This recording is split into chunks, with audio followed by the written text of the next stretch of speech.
Please welcome Brendan Burlap. How are you, Brendan? Good. Last but not least. Good, thanks, mate. How you going, man? Surprised. Surprise. That's cool, man. So, how's your week? Well, I was feeling fine after church on Sunday, and I went home and I woke up in the middle of the night real sick. Really? Knocked me out for like 3 days, yeah. Like flu-y or something, or nah, like nasty, sick. Yeah, I've had a couple of days of that. So yeah. I ate some but seafood. It's been a good week apart from that. It was just good week besides the hanging out in the bathroom kind of stuff. Yeah. Nice. So how old are you? Where are you from? Tell us a little bit about yourself. I am 24 and I'm from Oxford Falls currently. And previous to that, Central Coast, Fegans Bay. Word up. Who's that? From the Central Coast. Senny. Yeah, good on you. Before that, from Sydney. Before that, from Bustleton. Where's Busso? Woo! Bustleton. Yeah, in WA, little town. That's where I was born. Come on. Represent. You're just getting all the crowd. It's awesome.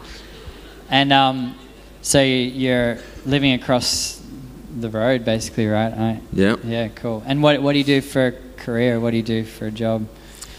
Well, I play the saxophone, so I'm sort of working towards being a full-time jazz musician or just a musician in general. Fantastic. Yeah, come on. Thanks. So currently I teach 3 days a week too, like tutor sax, flute, clarinet in a few different schools. Yep. And just performing and stuff as well as that in between. Where did your love for music kind of start? Where did it start? My parents, they used to be like in this real fundamentalist, like Christian church. It was like a real kind of intense. Anyhow, when I was little, like a real legalistic Sounds kind intense. of crazy kind of fundamentalist Pentecostal church, and they used to do these like. Well, my dad. I don't know what that had to do with anything, but my dad was in this band that the church used to do these kind of outreach things and like go play some music in the park and then like preach and like tell everyone they're going to hell and stuff like that. It was like kind of like in your face type of evangelism. Anyhow, so there's the photos of me and my brother, and when I must have been like 3 or 4 playing, and my brother's playing a tennis racket and I'm playing a snorkel. And you're still playing. Yeah, so I don't know if that was music, but so I got into it pretty early. My sax is my dad's. What the heck did he just say? I'm not sure. Don't worry about it. Oh, he's sax. He's sax. Yeah. I don't get it. My sax is good. My dad's. He's nobody's. Yeah. Anyway. Whatever. Moving on. So anyhow, so I got my dad's sax when I was a kid, a young chopper, and got onto that. And never. Where did you study? Where did I study? For your musician. Yeah, well, I studied sort of privately for a lot of years, and then just about 3 years ago I went to the conservatorium and did 2 years of jazz. Sort of full-time jazz study. So you can play. It's not just a pipe dream. Well, maybe. We'll see. So you're playing gigs around Sydney and stuff like that? Yeah. How's it going? Tell us what's it like out there to try and be a full-time musician. Is it doable? Yeah, maybe. Depends what sort of musician you want to be. Yeah. If you play rock and roll, it's easier than if you play saxophone. There's not a huge market for saxophone players, but you do it because you love it. Yeah. But anyway, I play in a few different bands. I play with a DJ on Friday nights now, I think, at a place in Surrey Hills, which is kind of cool. And I play in a big band, like a 17-piece band, and I play in my own quartet as well. Nice. Yeah, so I got a few When's your different- next gig? Give us a plug. My next gig, Brendan Burlack Quartet, 8 p.m. this Tuesday at Barmy at King's Cross. There you go. Word So- up to Nick Goodger, who made this filthy little flyer. He's got a flyer, everyone. It's coming out. Oh, wicked. Check it. Come on. You made a sick design, you can have one. Thanks, man. Appreciate it. Awesome. So you're obviously still in church, even though you went through a fundamentalist, intense... Yeah, that was just when I was real young. I Okay. didn't really get too fazed by it. Okay. Yeah. So why are you still in church? Why am I still in church? That wasn't a trick question. Yeah, no, I'm just trying to give you a straight up No, answer. it's good. It's good. Yeah.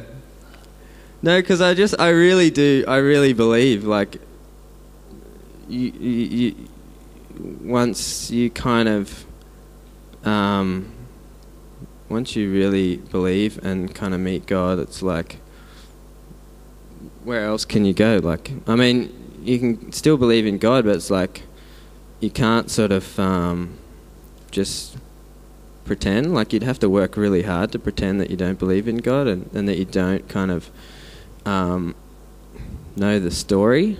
You know what I mean? So it's like you got to go somewhere. So you may as well go to church. Yeah. To like just like be with people who know the story and who like care about God and care about, well, that's I guess the core thing. Yeah, totally. Yeah. I love how you say know the story, because it is a story. And what is the story, Brendan? What's the story? Like for you, what's the story? Like what? Like you say, like it's a story. It's an incredible story, and it's not a fable, and it's not a kind of, oh, that's nice, we read it in a book, but it's my story, it's yours, like it's everyone's story here. We've all got the same story. So what is it for you? Like,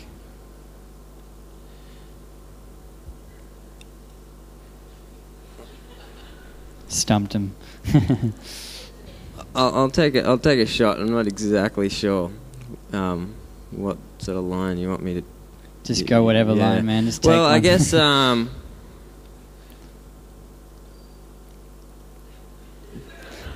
Gee, that's a complicated question. But well, you went to the con, man. Come on. Well, yeah, like God's real powerful and real big and real kind of bigger than we can understand. But I don't know.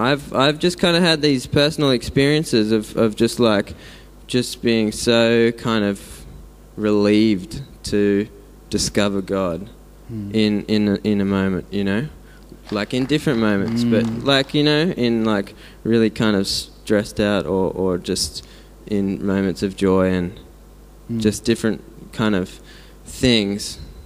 So I guess that's the core of it for me. But I'm kind of like an analytical person too, so I kind of like, like you kind of can't prove that God exists from your own experience, but everything that I've sort of seen in my mind or that I've kind of tried to grapple with in my mind just points towards God as well, you know what I mean? Yeah. There's no kind of, there's nothing out there that I've found that disproves that God is who the Bible says, Yeah. So that's awesome. kind of, I don't know. So it's like an experience, but it's also like a thing that every time I try and grapple with it, like there's no escaping. Yeah. It's fantastic. Yeah. Brendan Burlack, everyone. Thank you. Thanks, man. Come on, let's give it up for our 3 interviewees. Brendan Burlack, get a flyer. Follow the man with the dreads.